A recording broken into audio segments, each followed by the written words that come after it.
নমস্কার বন্ধুরা, আলপনাস কুকিং স্টাইলে আপনাদের সবাইকে স্বাগত। গরমের সময় কাঁচা পেঁপের তরকারি খাওয়া খুবই ভালো। গরম কেন, যে কোনো সিজনে পেঁপে খাওয়া পেটের পক্ষে খুব ভালো।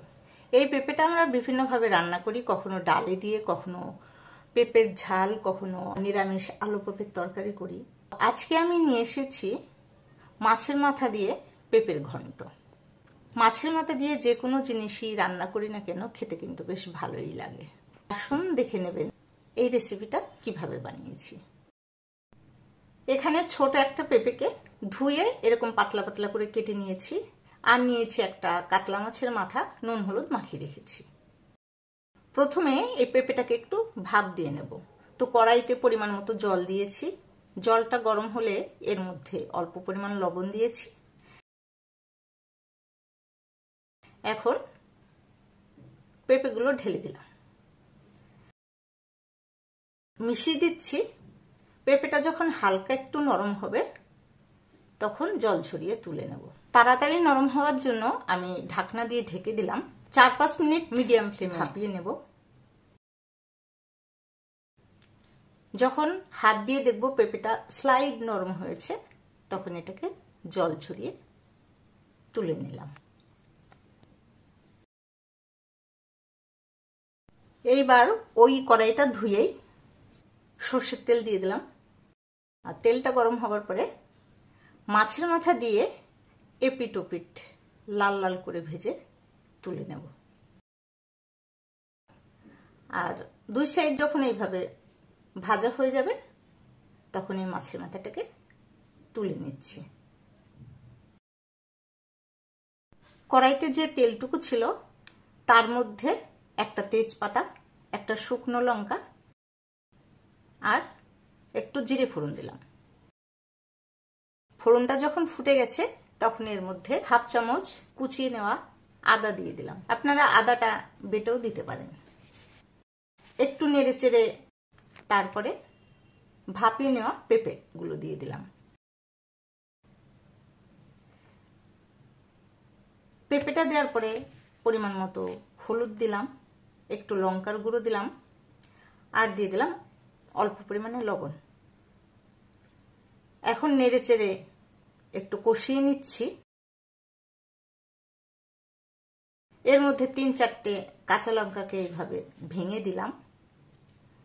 ঝালটা আপনাদের পছন্দ মতো দেবেন। সবকিছু দেবার পরে 2-3 মিনিট কষিয়ে নেব। পেঁপেটা যখন কষানো হয়ে গেছে তখন অল্প পরিমাণ জল দিলাম, মানে যতটা দিলে এই পেঁপেটা মোটামুটি ঢেকে যাবে। মিশিয়ে নেবার পরে ভেজে নেওয়া মাছের মাথা 2 পিস দিয়ে দিলাম।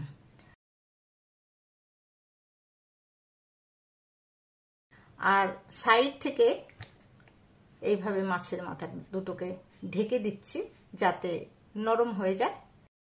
এখন ঢাকা দিয়ে মিনিট 3 ফুটিয়ে নেব। মিনিট 3 পরে ঢাকনা তুলে নিলাম। এদিকে মাছের মাথাগুলো নরম হয়ে গেছে, তো খুন্তি দিয়ে মাছের মাথাগুলোকে ভেঙে দিচ্ছি যাতে ঘন্টর সঙ্গে ভালোভাবে মিশে যায়। এদিকে একটা বাটিতে 2 চামচ মতো কর্নফ্লাওয়ার নিলাম। আপনারা কর্নফ্লাওয়ার না থাকলে ময়দা বা চালের গুঁড়ো নিতে পারেন। কর্নফ্লাওয়ারের মধ্যে জল দিয়ে ভালো করে গুলে নিলাম। আর এর মধ্যেই ভেজে নেওয়া 1/2 চামচ জিরে ভাজার গুঁড়ো দিলাম। এই গুঁড়োটা দিয়েও ভালো করে মিশিয়ে নিচ্ছি। তারপরে এই কর্নফ্লাওয়ারটা তরকারিটার মধ্যে ঢেলে দিলাম। ঢেলে দেওয়ার সাথে সাথে কিন্তু কন্টিনিউ নাড়তে হবে, না হলে দলা ধরে যেতে পারে। কর্নফ্লাওয়ারটা দেওয়ার পরে খুন্তি ছেড়ে আমি কাঠি দিয়েই ভালো করে কন্টিনিউ নেড়ে নিচ্ছি। এইরকম ঘন্ট জাতীয় বানাতে গেলে এইভাবে কাঠি দিয়ে নাড়লেই ভালো হয়। ঘন্ট মানে পুরো ঘেটে যাওয়া, তার জন্য এটাকে ঘন্ট বলে। এখনো খানিকটা জল জল মতন আছে, তো আমি কন্টিনিউ এটাকে নাড়ছি। গ্যাসের ফ্লেমটাকে একটু বাড়িয়ে দিয়েছি। নাড়তে নাড়তে যখন দেখব এটা মোটামুটি একটু মাখো মাখো হয়ে গেছে, গ্যাসটাকে অফ করে নিয়ে প্লেটে তুলে নেব। রেডি হয়ে গেল পেঁপের ঘন্ট। এই ঘন্টটা কিন্তু নিরামিষও খাওয়া যায়, কিন্তু নিরামিষ বানালে আর মাছের মাথা বানালে যতটা পার্থক্য হয়, আপনারা বানিয়ে খাবেন।